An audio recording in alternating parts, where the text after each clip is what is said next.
Han, ano nga topic gusto mo? Ha? Lawag lang kay 5 minutes oh.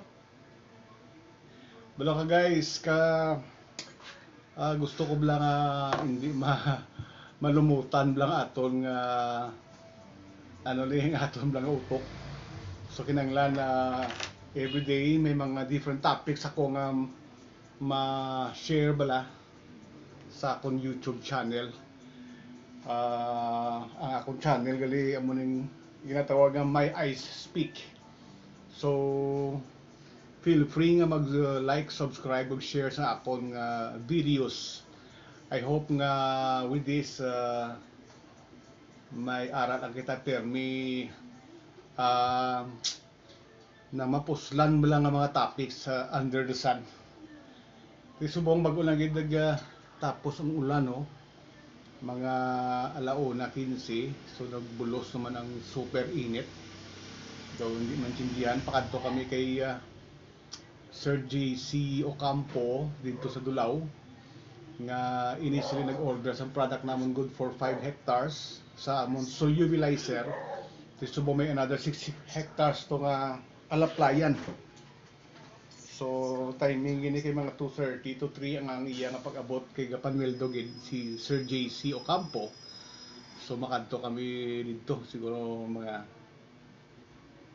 alas 2 na malakata. Kuan na ng 1:15 pa malang oh. Kaya man naman guys, tuloy ang buhay despite sa mga general information, mga nagkatabo subong sa aton nga pungsod or all over the world, mga turn of events wala guys unfolding in in fulfillment of Bible prophecy.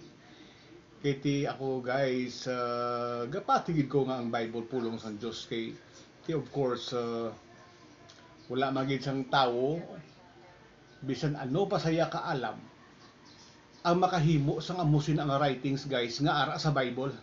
So to prove to you nga sobra human mind ang makasulat sa gina nga writings nga ara sa Bible. I encourage some of you here nga basahan ang Bible for those siya nga way payagabasa para makita niyo gid bala ang mga dinalan, ang mga ideas, ang mga thoughts behind sa ini nga mga kasulatan nga hindi iya kaya sang tawo lang ya himuon. So ini guys, ini mga gira, gutom, balatian, kasingki, linog, and etc. nga nagakatabo sa bilog nga kalibutan guys. This is actually mga katubanan na ini sang tagna bala sa Bible nga matabo ini just before tapuson sang Dios ang ini nga malaupon bala nga kalibutan.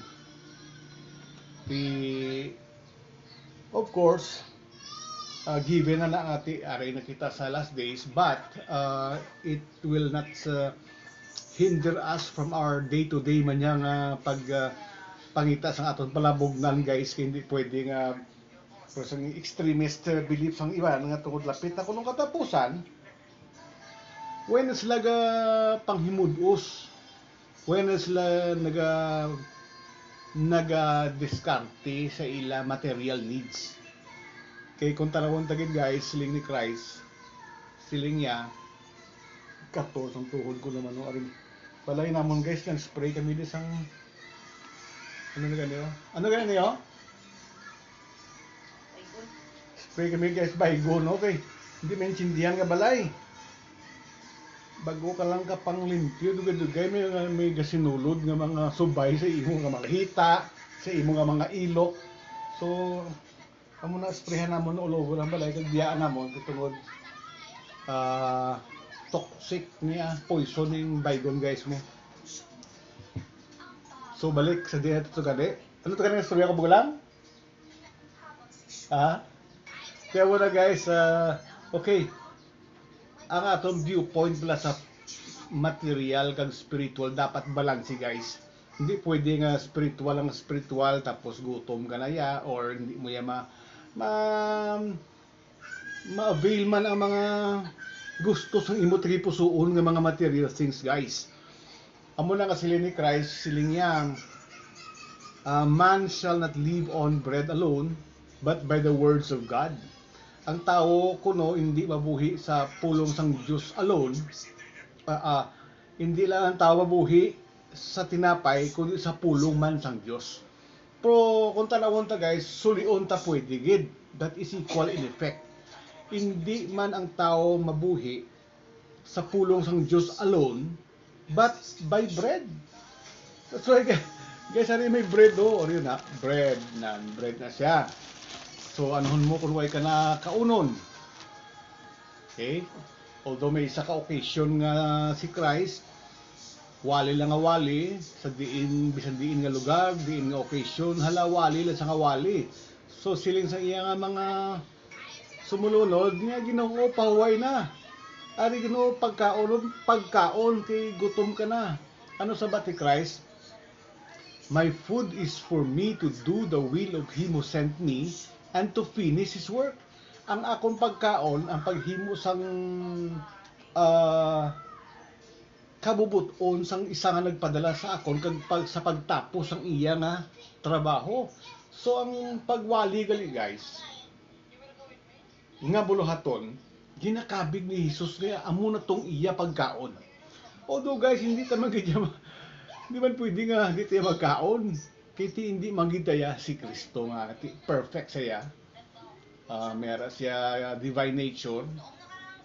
So ano na guys, dapat balance. The term is balance. Sa eskwela pa ko sa West Negros, musika balance, equilibrium na. Balance. So how to balance our life? Kinahanglan may ara kita sa ginatawag nga prayerful attitude. Kaya mo na two golden rules ato ni practice: love your neighbor as yourself and love God above all. So that's it guys. Before we go, amula na anay.